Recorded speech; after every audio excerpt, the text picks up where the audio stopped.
Hello and welcome everyone to the second session of Let's Talk Beauty. We are so excited to have this incredible partnership between the Estee Lauder companies and the National Alumni Association of Spelman College. It's such a pleasure to have you all this evening for such an incredible conversation with fellow Spelman sister Monique Davis and fellow ELC colleague on skincare and the Black consumer. For any colleagues or sisters that I have not yet had the pleasure of meeting, my name is Maya Mitchell. I am a 2019 graduate of Spelman College. I'm originally from Georgia and moved here to New York upon graduation to begin my career here at ELC. I have the pleasure of working on the Tom Ford Beauty brand as assistant manager of global education and artistry. And I'm so excited to be moderating this panel with Monique tonight, who will hear from us personally in just a few minutes. But first, I would love to introduce her to the group.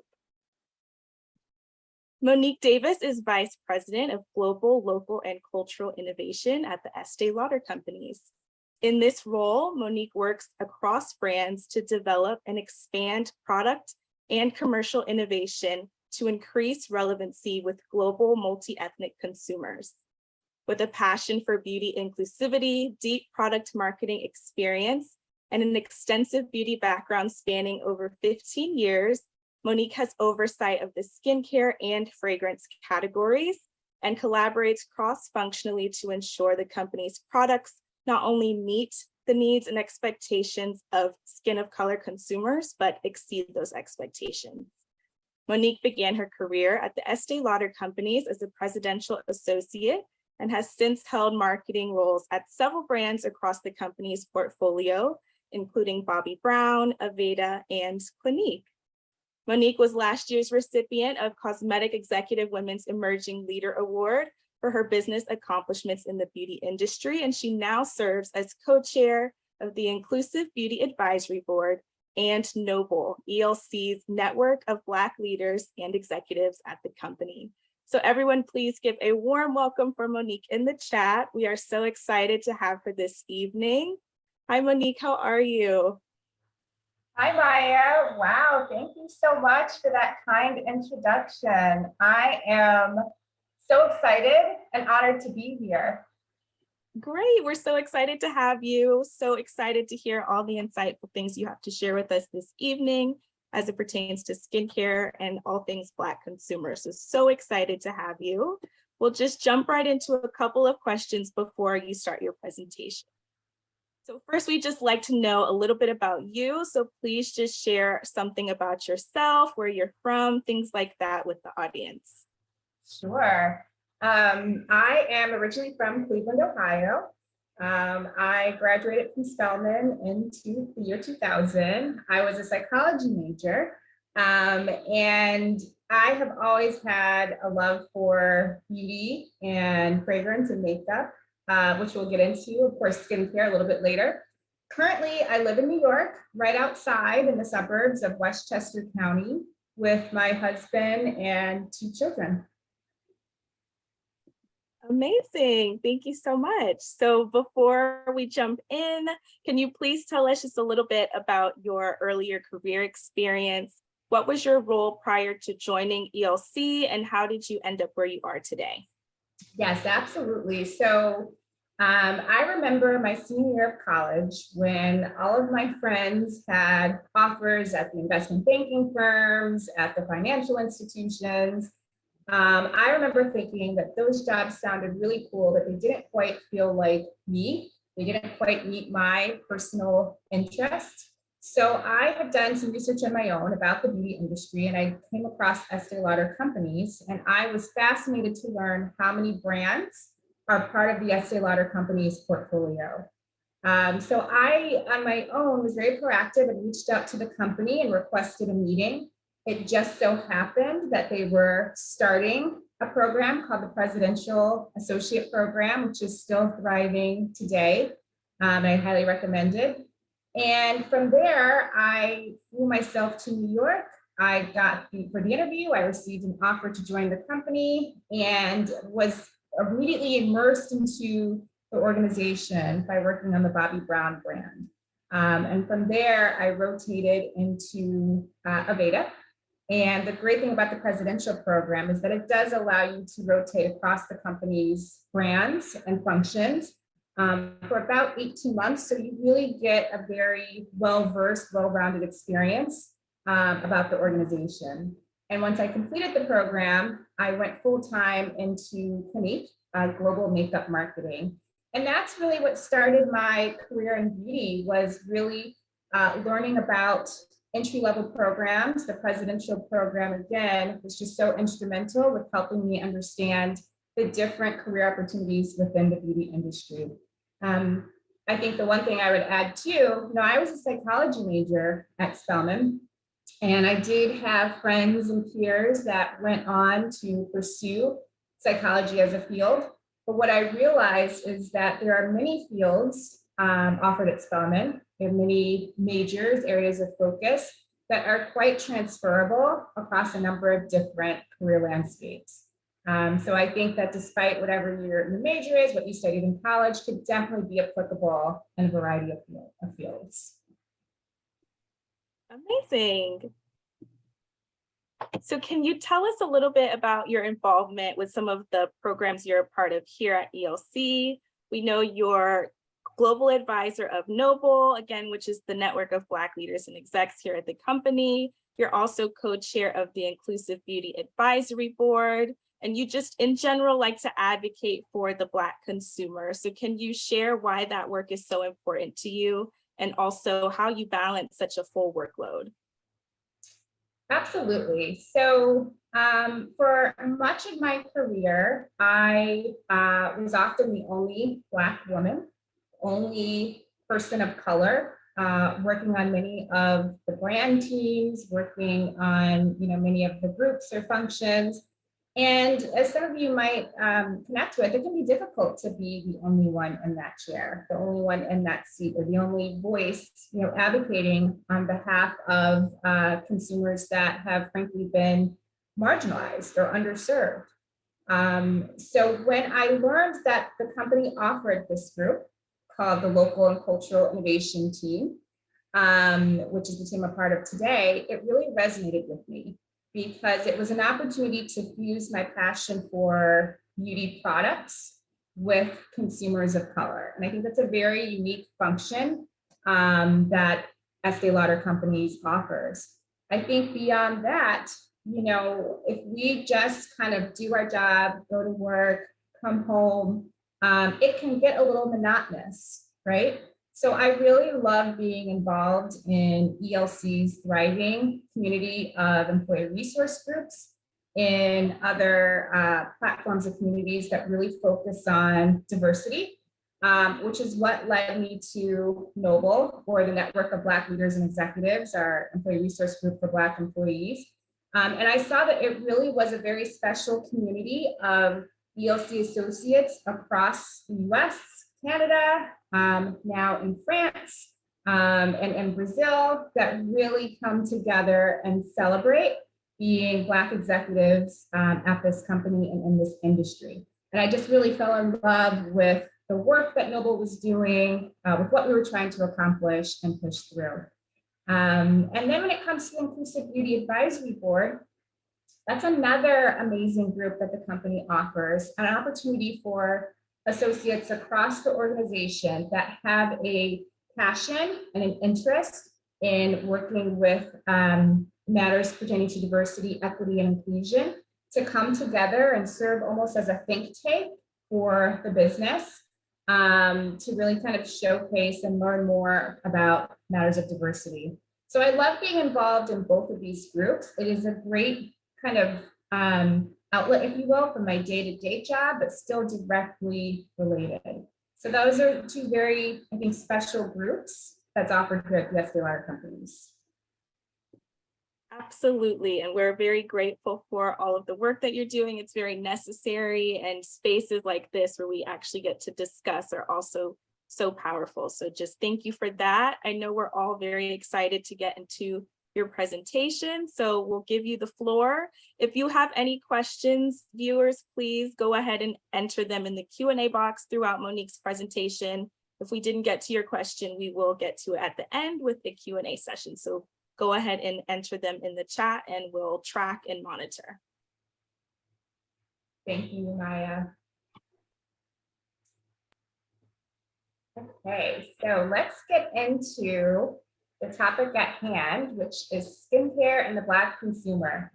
So those of you that know me, and I think I have a couple of Spelman sisters, friends, colleagues on the line, know that I love skincare. I actually feel quite honored to be in the role that I'm in, which is leading the skincare category, as well as fragrance, but focused on multi-ethnic consumers.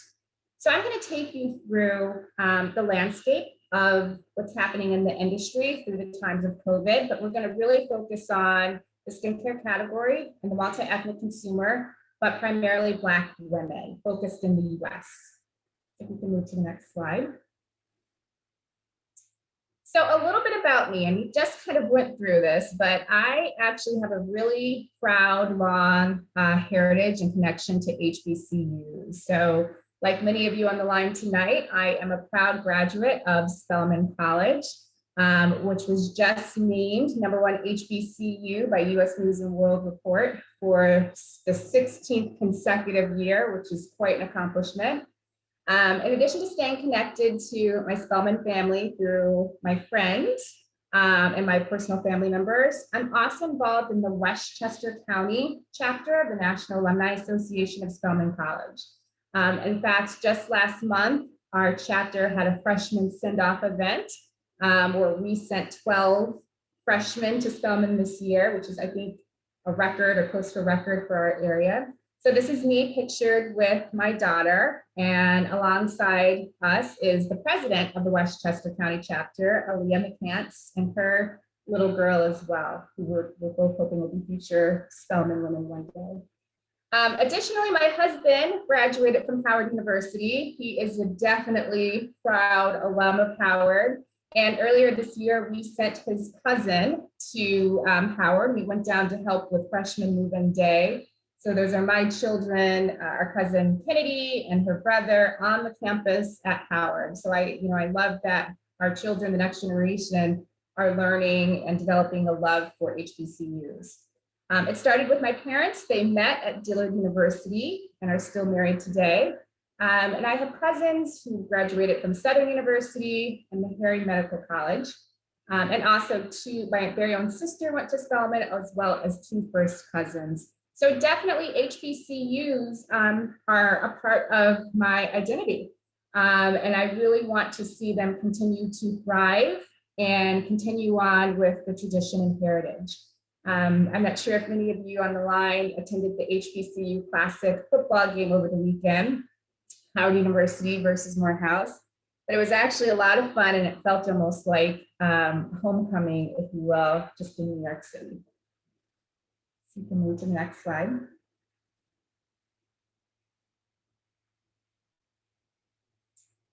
So as I mentioned, I have over 16 years of beauty marketing experience, but again, just a lifetime love affair of skincare, makeup, and the fragrance categories. I remember playing with my mom's fragrance bottles on her vanity, trying on her makeup shades, experimenting with skincare products to see how they achieve different results in my skin, going back to when I was a little girl. As I mentioned, some of the brands that I have worked in have been Bobbi Brown, Aveda, Clinique, Essence Magazine in the beauty and fashion department, Avon, and Conair. And a few standout moments in my career. I love being involved with our industry organization, Cosmetic Executive Women, where I received an honor last year. And then to the right, you'll see a picture of me during my days at Avon, presenting at a national sales conference. So I really love talking about product, experimenting with product, but of course, doing right by our consumers. And again, particularly consumers of color. So as I mentioned, and we covered a little bit of this up at the top, but in my current role, I really feel honored that I get to champion the beauty needs for global skin of color consumers. So again, this group is really quite unique to the Estee Lauder companies, local and cultural innovation. And just a little bit about my scope of work of what I do in my day-to-day. I work across all the brands within our portfolio to deliver upon our multi-ethnic consumer strategy and making sure that we're delivering the most effective, the most relevant skincare and fragrance products that meet the needs of this consumer around the world. So the key markets that we focus on are the US, Sub-Saharan Africa, India, Latin America, key skin of color populations. This role includes product marketing, product development, and formula evaluations, thinking through innovation strategy or delivering innovation strategy, and delivering multi-ethnic consumer expertise focused on the product, but also on the culture, making sure our communication and our lexicon are really appropriate for this consumer. So what you can see here is just a little bit of what I do, a lot of trying product on my own skin. You'll see before and afters. You can kind of see my dark circles, evaluating an eye formula. My colleagues, when we went to Mexico City to do some deep dive work on Latina consumers. And then an event that we did at Spelman College, actually, bringing the MAC Cosmetics brand down to the students at Spelman for a makeup tutorial, which was a lot of fun. And then furthermore, really important to my ELC experience, as I just mentioned, is just really getting involved in the different groups, communities here at the company. So again, we have a very thriving, very connected Black employee resource group called NYBL. We have our Inclusive Beauty Advisory Board. Something new to ELC, we have a leadership development program called the From Every Chair program, which is specifically designed to help grow Black talent here at the company through mentorship and sponsorship and professional development. So I was really proud to be part of that work. And then something else very special to ELC, we have a really strong internal HBCU network with many of the schools represented, but I'm most proud that we have just about a dozen Spelman alumni here within our brands. Okay, so let's talk about skincare. Let's just jump right in. So first, to kind of set the stage, and this might not be totally new to some of you on the phone, but the US multi-ethnic consumer represents the fastest growing demographic, with spending power outpacing the population growth. So today, multi-ethnic consumers account for nearly a third of the US population, but that number is projected to grow drastically by 2050, when the US will be majority multi-ethnic population. So by multi-ethnic, we mean Asian, Black, Latina, and multi-race individuals. And that equates to big buying power. The buying power today is already strong with the Black consumer with a buying power of 1.3 trillion. But we know that these numbers will just continue to grow as we see the population start to shift and spending power increases. So let's talk about what happened during COVID. So at the start of the pandemic, we really saw usage occasions shift. And that should be no big surprise. I mean, people weren't going out anymore. We were doing everything in our homes. We didn't know when we'd be able to be out and about again. So the steepest decline we saw came in the makeup category. Fragrance usage was also cut nearly in half. But if you look at skincare, something really interesting was happening. Skincare usage actually increased. And we found that as consumers were at home, had more time on their hands, they were devoting more attention, more efforts to skincare education, to understanding their skin's needs, and were actually quite willing to purchase skincare products during the pandemic. So that was something very unique that was experienced within the skincare category. If we fast forward to today, 2 years later, luckily, I know that we're all happy that we are able to be out and about again and meet with our friends and family. We are seeing consumers gradually start to return to the office. We're also seeing with that, the need for beauty products are starting to rise again. So when we look at consumer sentiment today, we know that 20% of consumers are planning to spend more on beauty products in the upcoming months. So events are taking place, people are happy to see their loved ones again and really want to look their best. So we look across the category, we see makeup, consumers saying that they are willing to purchase makeup for a specific need at 51%, or even to treat themselves at 31%. Skincare stayed strong, if you look at those numbers, and we're seeing fragrance start to pick up as well. I think the fragrance category is also experiencing a surge as well. So now that we are out and about again, there's definitely this resurgence of I want to look my best, I want to play with makeup again, but my skincare is still important. We're not seeing that behavior kind of slip backward. Next slide. Okay, so let's talk about the multi-ethnic consumer. And first, to set the stage, what are her beauty goals?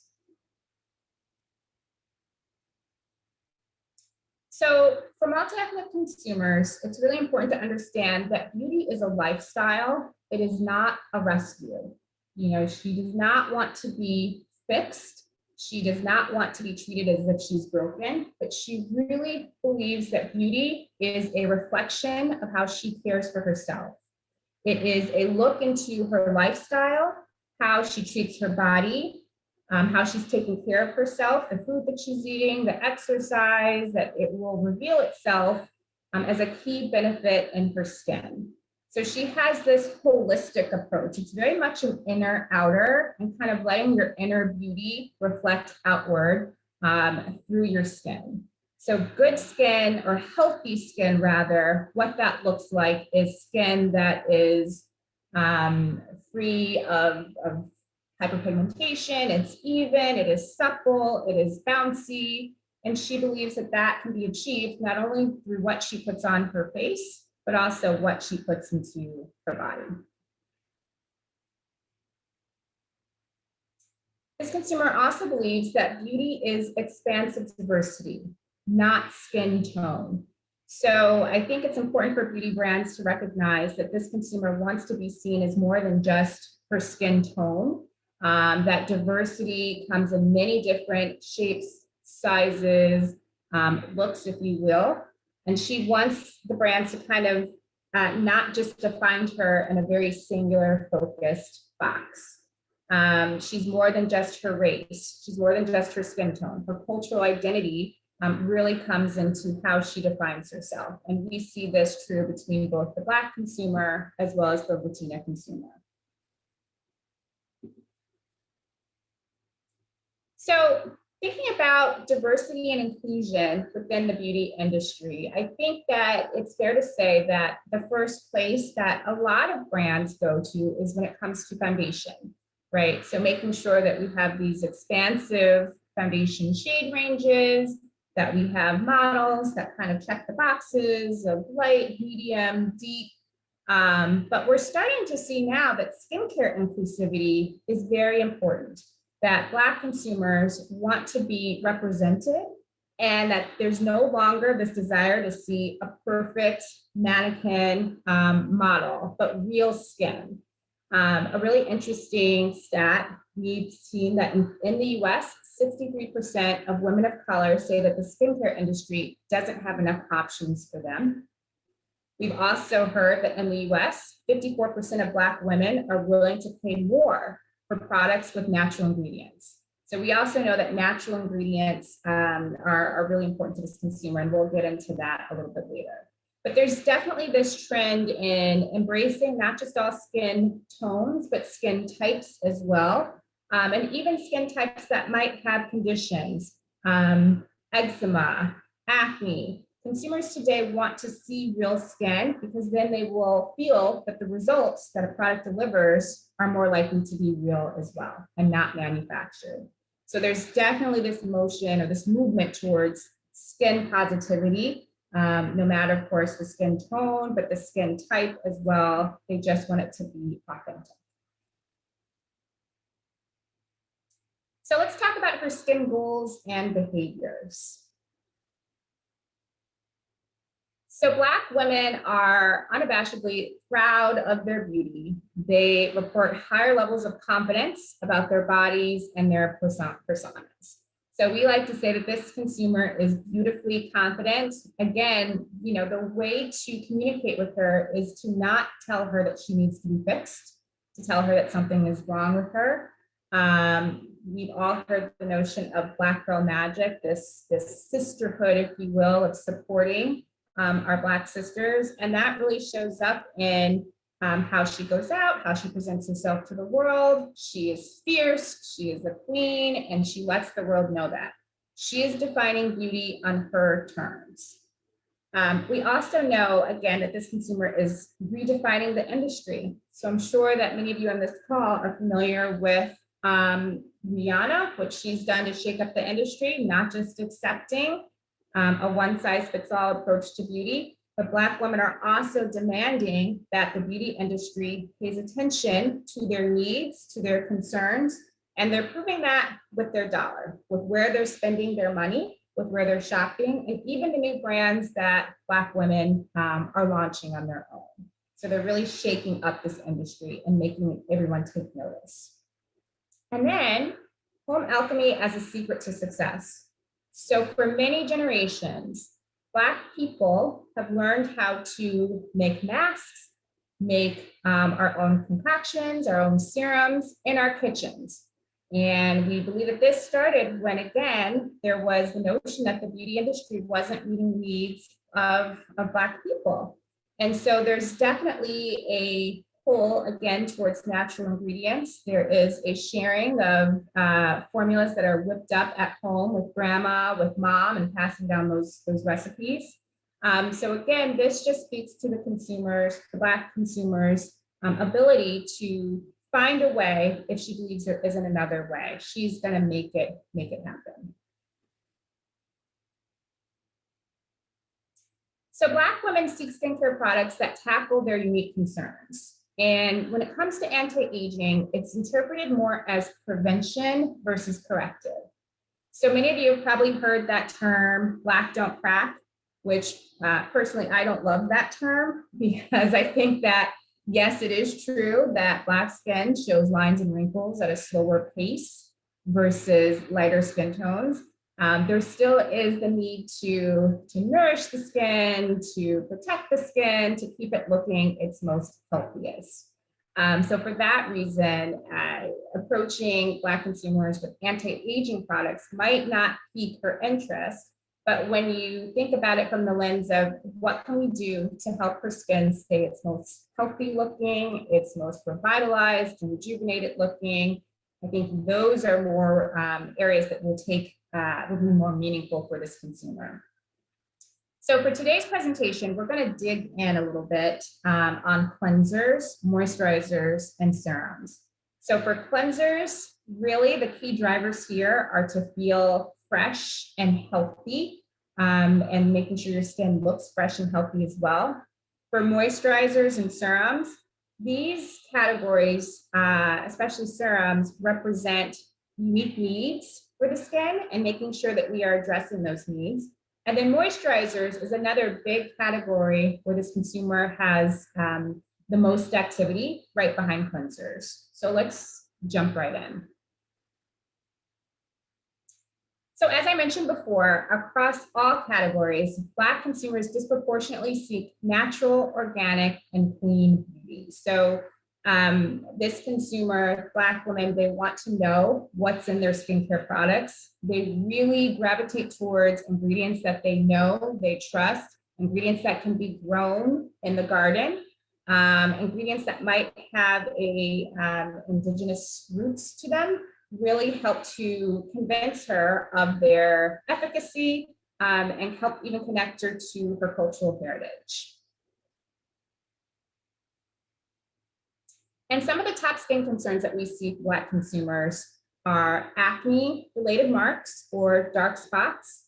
And this one is interesting because acne itself is a cause for stress, certainly a cause of concern, but it is the dark mark that is left behind that we hear tends to lead more angst, more just distress. because the dark marks will stay on the skin for months. They can be hard to conceal, and they last longer on darker skin versus on lighter skin.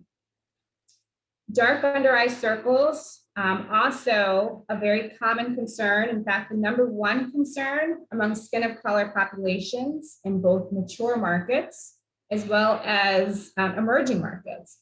And what's interesting about dark circles is that they can take on many different looks. So the under eye dark circle could be purple, blue, yellow, red, and they can be very hard to treat and to disguise with makeup. And then lastly, pores. So we also know that deeper skin tends to have larger pores and more numerous pores. And this is a condition that tends to increase with age. So pores, additionally, oily skin. This is a consumer that has an oily skin type or tends to have an oily skin type. And if you notice, these concerns kind of travel in packs, if you will, minus the dark under eye circles, but the oily skin can sometimes lead to acne, or clogged pores can lead to acne. So these conditions kind of travel in packs. So these are some of the areas that we really try to pay attention to and making sure that we're really solving her needs for these key concerns. So let's first start with cleansers and makeup removers. So facial cleansing is the epicenter of Black women's skincare routine. And in many cases, it's the cleanser that is her first foray or first entry into the beauty category. In fact, Black women have the highest usage of facial cleansers. The preferred forms of choice tend to be cleansing bars, balms, gels, and butters. Black women also tend to include facial toners, scrubs, and exfoliators in their routine, but they don't use makeup removers as much. And it's our hypothesis that she doesn't believe that makeup removers will get the job done. So she really relies on her cleanser to lift and remove makeup in addition to dirt and oil and debris. What's also interesting about this category, which happens to be one of my personal favorites, is that for many years, there was the belief that facial cleansers were a functional category, that it was a commoditized category, that you can get a cleanser from the drugstore for $10. But when we did some research and when we dug a little bit deeper, what we found is that for Black women, cleansers aren't just functional, they're actually highly emotional. So for Black women, cleansing is a ritualistic experience. It is almost like a rebirth of herself at the end of the day, where she's removing the dirt, the debris, the stress, the pollution of the day, and she's actually reclaiming her true self. And these are all notions that we heard through some really interesting research that we did.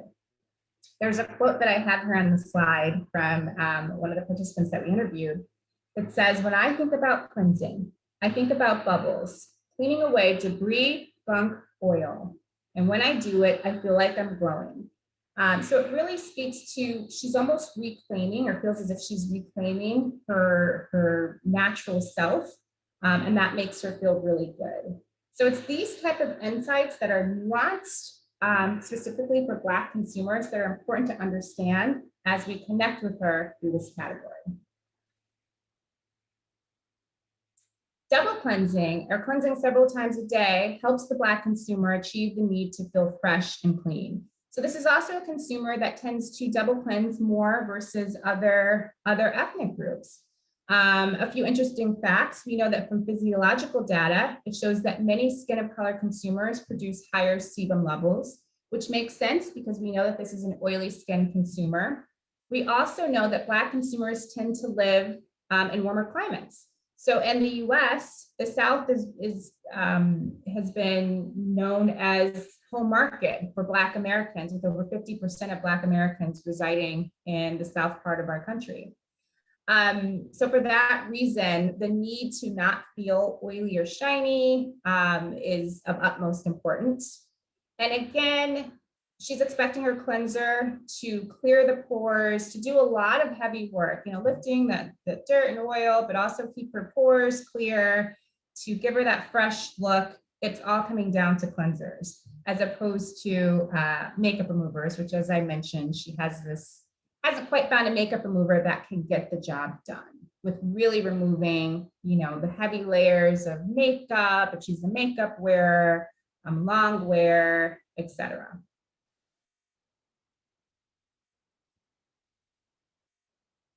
So let's look at a few products that really help to get the job done. And these are products across our Estee Lauder company's portfolio.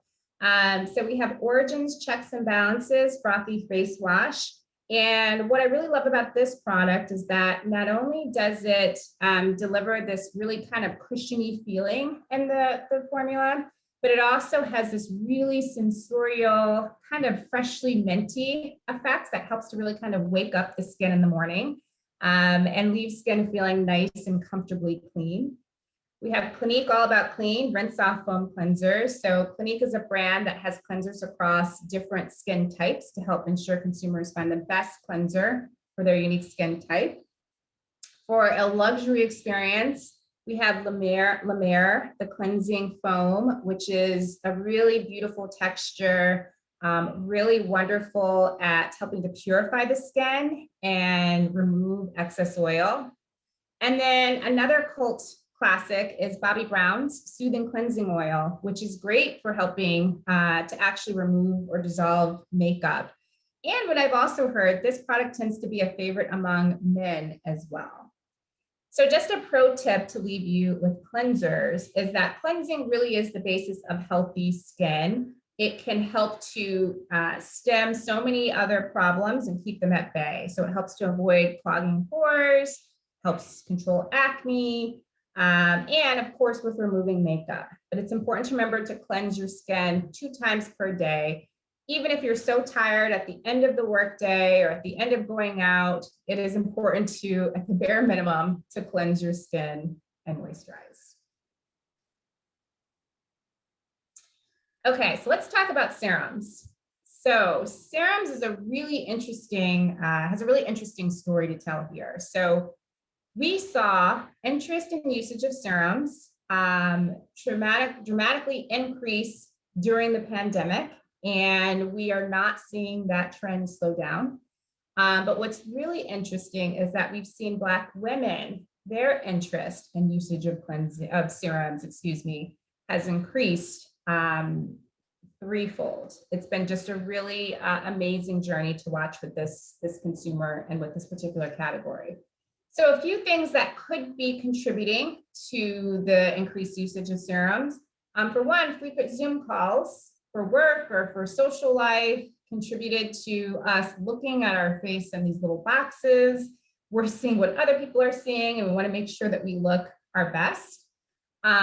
During the pandemic, there's been a greater focus on self-care, and that of course led to what we believe it led to the trial and exploration of different serums. And so now we're seeing consumers really play with and continue to explore and try both prestige and mass serums and incorporate them into their regimen. So in the mass space, relevant for Black consumers, CeraVe, which is a dermatologist brand that has really come on quite strong with a big following across their whole portfolio. Olay, L'Oreal, and Neutrogena have all quite a lot of resonance with Black consumers, Blacks and Latinas actually. And then in the prestige space, a number of our brands as well have seen or experienced this surge in serum usage. And then when we just think about what are some of the key ingredients that Black consumers resonate with. So again, it's a mix of clinical ingredients as well as natural ingredients. So number one, vitamin C, totally understood by consumers of its effects for delivering radiance, delivering brightening, especially brightening of dark spots. Aloe vera, which is widely known for hydration. And then when it comes to those clinical ingredients, hyaluronic acid, which was a top search ingredient on Google last year, and retinol. And retinol is actually the #1 recommended ingredient by dermatologists. So really it is looking or understanding the natural ingredients, but also showing a greater interest in clinical ingredients as well to address skin concerns through serums. Something else key to this consumer is dermatologist recommendations and proven science lend credibility to product results. So Black consumers as well as Latina consumers really rely on dermatologists and dermatologists recommendations as a way to know that the products that they're using on their skin are safe, are gentle, are right for their skin type, and are frankly developed with them in mind. So it's really important for brands that do have dermatologist affiliations, or if they developed a product with a dermatologist, that they are front and center, and particularly dermatologists of color, with really helping consumers understand that the product will be right for their particular skin's need.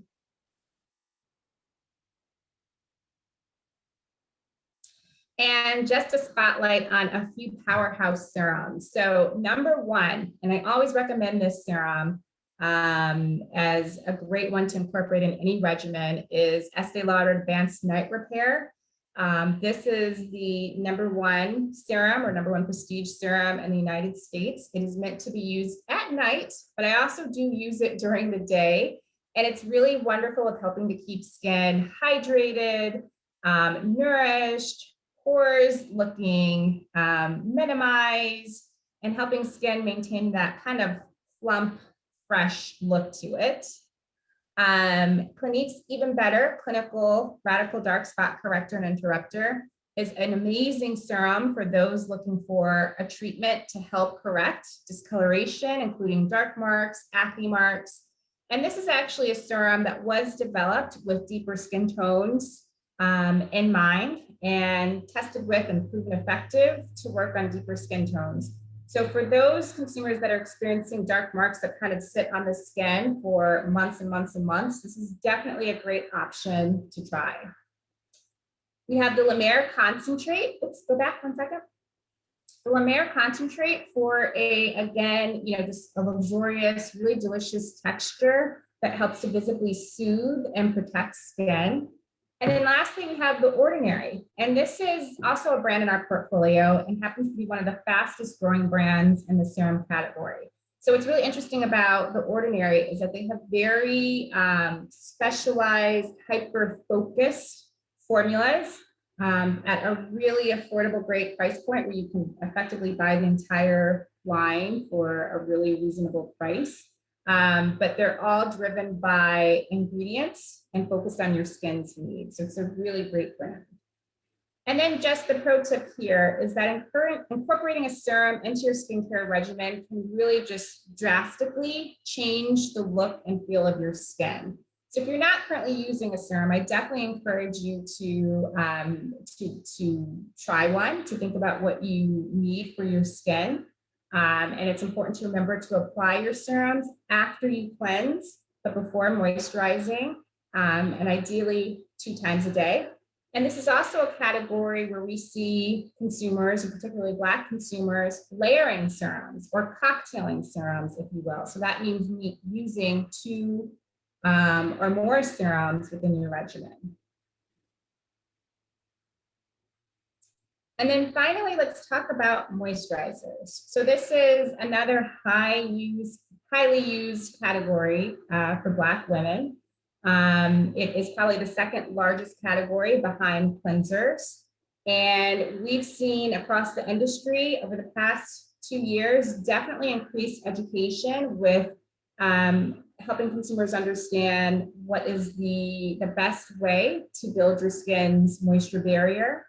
How are moisturizers delivering upon results, higher order results? So beyond just hydration, we see that a lot of consumers are expecting their moisturizer to also help with other benefits, such as making skin look smooth or giving skin a radiant glow or vitalized appearance, or helping to heal uneven skin tone or hyperpigmentation, or even helping with definition. So beyond just hydration, how can we make moisturizers work harder for your skin?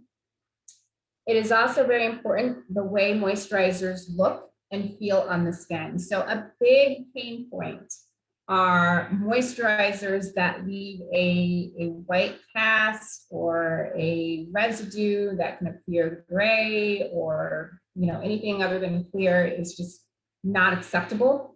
And it's particularly not acceptable for Black consumers. And also the feel on the skin. So Black consumers tend to prefer products that are lightweight, that feel comfortable, that aren't too heavy or greasy or shiny, because again, this is a consumer that primarily lives in a hot and humid climate. So it's really important beyond just the benefits, but the aesthetics, the texture as well. And then lastly, again, this is a consumer that is very interested in the ingredients. So natural versus clinical ingredients, or, in some cases, both. But what is important is to tell the ingredient story so that this consumer understands what it is that she's putting on her skin, and helping her feel confident that those ingredients won't cause breakouts or won't exacerbate any conditions that she might already have.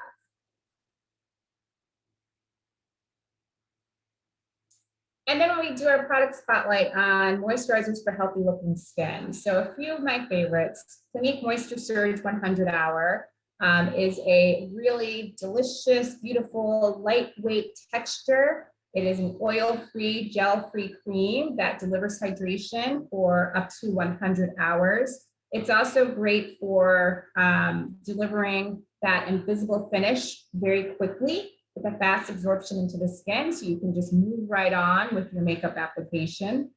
La Mer also has really delicious textures, but also offers variety of weight, if you will. So from their core moisturizing cream to their moisturizing soft cream to even lighter textures, they really do provide a lot of choice to consumers. And we know that La Mer is a favorite among Oscar-winning actress Andra Day, who often praises La Mer for being a star in her skincare regimen. Moisturizers can also come in different forms. So MAC Cosmetics has an iconic product called Prep and Prime Fix Plus. And this is actually a lightweight water mist that can be used to refresh the skin as well as hydrate the skin. It can be used before or after makeup, or even throughout the day, for an extra just burst of hydration. It's a product that you can even take on the go, but this is a definite iconic product that also helps to deliver upon hydration. And then we also have Origin's Ginseng Ultra Hydrating Boost Moisturizer. What I love about this one, it has this really beautiful, fresh, light citrusy smell to help wake you up physically, but also the moisturizer helps to wake up dull, tired looking skin. And then lastly, we have Bobbi Brown Vitamin Enriched Face Base, which is actually a primer plus moisturizer. So primers are great. They provide a great canvas for your skin before applying makeup. And we have a wonderful new resident makeup artist, Molly Thomas, who is working with the brand and really coined this brown girl glow movement. So then just the pro tip here, it is really important to remember to add an SPF after your moisturizer, or find a moisturizer that has an SPF. And I know that moisturizers with SPF, it cannot be easy finding, it can be challenging, if we're being honest, to find a moisturizer with an SPF that is invisible on the skin, that wears beautifully, that won't disrupt your makeup application, won't look gray or ashy. So we know that it can be a challenge. And in our next call, we'll have some interesting things to share, some wonderful updates there on SPF. But I know that there's also the myth that Black skin does not need SPF. And that is in fact a myth. And we are seeing skin cancer rates rise within Black and Hispanic communities. And then furthermore, not wearing SPF can make the skin look aged. It can exacerbate hyperpigmentation, uneven tone. It can cause the skin to look dry. So I recommend, even if you're indoors, even if it's wintertime, even if it's cloudy outside, to apply an SPF daily. And then finally, I love to spotlight Black-owned brands that we're seeing on the rise in the beauty industry. And it's really important to just give a shout out to our Black beauty entrepreneurs that are helping to increase diversity within the beauty space. We have seen over the past 2 years, big retailers, including Sephora, including Target, make pledges to the Black community to offer Black-owned beauty brands space on the shelves through the 15% pledge. We have also seen some of our own Spelmanites launch beauty brands. We've got Brown Girl Jane, that has some of my friends from school at the helm of that brand, doing incredible things. So it's important that we make sure that Black-owned businesses have a fair chance at equity, and we definitely commend them, and always want to make sure that we are just kind of giving a spotlight and lifting them up as well.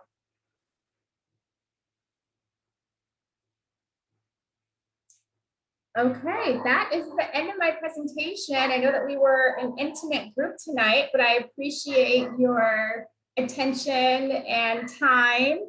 And I think we might have a few more minutes if there's any questions. Yes, we have a couple of questions coming through, so I'll start sharing those. The first one is, any insights you can share on why Black women tend to prefer clean products over other ethnic groups? My first thought would be that some of the recent reports link certain ingredients to higher rates of cancer and other health issues in Black women at higher rates. Mm-hmm. Yeah, that's a great question. I think that there has been an obvious mistrust of the beauty industry between Black women and the industry with what products are, or what formulas, what ingredients are in these products. Not only is there the rate of cancer among Black women, but there is also a higher incidence of reporting skin sensitivity. This is a consumer that reports more than other ethnic groups that she has sensitive skin, and she's not willing to take chances with her skin. We've seen that if a product causes a breakout, causes irritation, not only does she swear off that brand, but she has been known to swear off the entire industry. So for that matter, she prefers brands to prove or to have a seal of approval that they are clean, that they are vegan. And I'll tell just a quick story with my own mother. Years ago, she was trying an eye cream product. I'm not even sure which brand it was, but she said it irritated her eyes so badly. She had such a bad reaction. She never picked up another eye cream again in her life. And this was like 20 years ago. She said, I don't trust them. They don't work. It's not worth it to me. I will use cucumbers, use oatmeal or whatever, ice bags, but I'm not willing to take a chance with my skin. So this is definitely a consumer that is not willing to take a chance because she reports a higher level of skin sensitivity. And the consequences can be so, prolonged. Absolutely. Our second question is in regards to backgrounds and career choices when it comes to undergrad degrees. So this question says, I have a bachelor's degree in English and an esthetician license. Are there opportunities in this line of work for someone like myself? And before Monique jumps in, I myself was an English major while at Spelman. So let this be a testament. It is possible with an English degree, and I'm sure Monique can jump in as well. Maya, did you tell everyone what you're doing, the brand that you're on? Sure. So I work at Tom Ford Beauty. Tom Ford is a very unique brand because it is all categories of products. So we have color products, we have face, skincare. It's really such a dynamic brand that I've had the opportunity to work on for about 3.5 years now. I am more on the digital side. I do sit on the education and artistry team. And a lot of what I work on is ensuring that the luxury experience, the customer service experience that you get when you walk into a Tom Ford store and you'd like a beauty service is consistent. Our in-store sales teams are really well educated on all of the new product launches and all of the offerings that are available at the brand. So with that, I also have to educate myself on the products so that I can ensure that all of the trainers globally are familiar with the products as well. So that's kind of how I've been putting my English degree to use. It's a lot of writing, a lot of reading, copy editing, and paired with a digital/tech piece, which was really my focus throughout college. So it's definitely possible. Don't limit yourself based on what you think the correct background might be, because there are so many different functions. And I think that's one thing that I've really learned through opportunities like this, through Spelman and ELC, is that there's really a fit for everyone, regardless of what your background is. There's a place for you, and you just kind of have to find your perfect fit. So definitely possible. Maya, I think you just answered the question. I couldn't have said it better.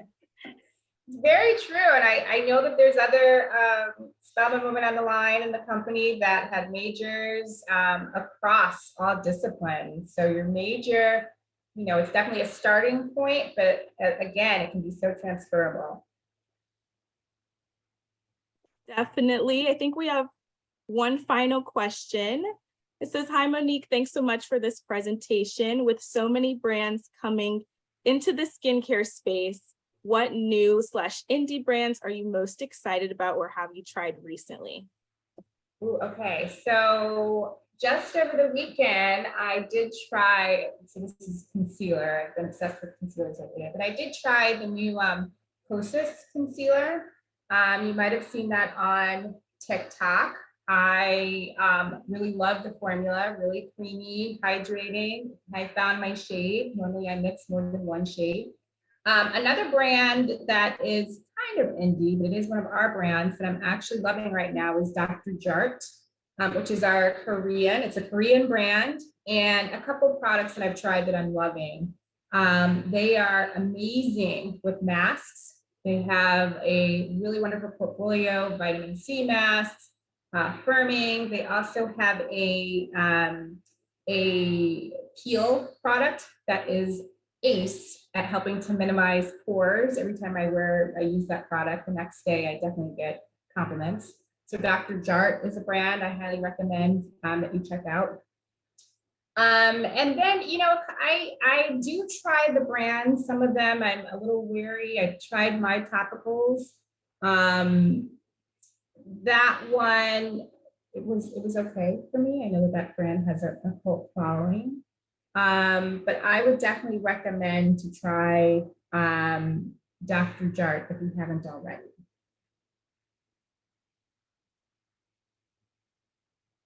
I haven't yet tried Dr. Jart, but I'll have to try it and add it to my list now. Yeah. I think that's all the time we have for questions this evening. Thank you so much, Monique, for the wonderful presentation and your insight throughout the Q&A. If we didn't get a chance to get to your question, we will definitely try to find an answer for you and get back to you via email. So please be on the lookout for that, as well as a recording of the session. And lastly, I want to cut to Stacy Frazier just to send us off with some well wishes. So thank you all again for tuning into the presentation.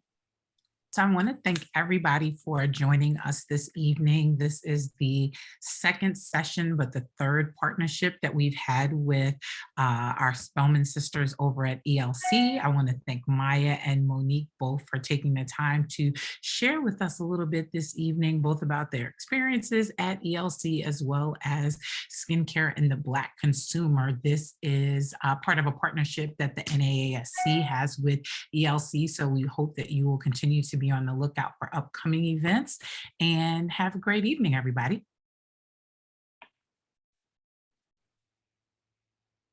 Thank you. Bye. Thank you.